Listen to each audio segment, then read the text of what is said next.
নমস্কার, আমদরিয়া নিউজের সকলকে জানাই স্বাগত। আমি বর্ণা। 1 মিনিটে দিনের বাছাই খবর। আমেরিকার ওয়াশিংটন ডিসিতে প্লেন ও কপ্টারের সংঘর্ষে 67 জনের মৃত্যু হয়েছে বলে মনে করেছেন উদ্ধারকারীরা।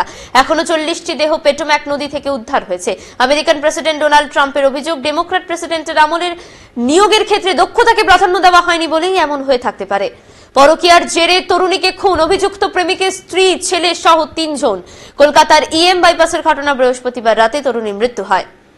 পুলিশ ইন্সপেক্টর অমিতাভ মালিককে খুনের মামলায় জামিন পেলেন গোর্খা জনমুক্তি মোর্চা নেতা বিমল গুরুং। কলকাতা হাইকোর্টের জলপাইগুড়ি সার্কিট বেঞ্চ ওই নির্দেশ দিয়েছে। লিভ ইন সম্পর্কে বিধিনিষেধ, উত্তরাখণ্ডে চালু হলো নতুন নিয়ম।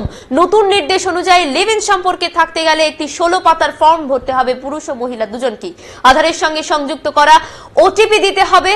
নাম রেজিস্ট্রেশনের সময় অতীতে কোনো সম্পর্ক থাকলে তার খুঁটিনাটি তথ্যও জানাতে হবে। কোরআন পোড়ানোর মামলায় অভিযুক্তের গুলিবদ্ধ দেহ মিলল সুইডেনে। এখন এই পর্যন্তই, পরবর্তীতে আবার ফিরবো 1 মিনিটের খবরের সাথে। ধন্যবাদ।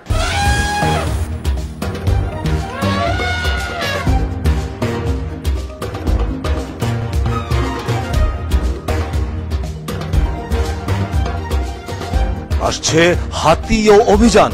প্রতি শনিবার ঠিক রাত 9টায় চোখ রাখুন আমদরিয়া নিউজে। Amudoria News, voice of the margin.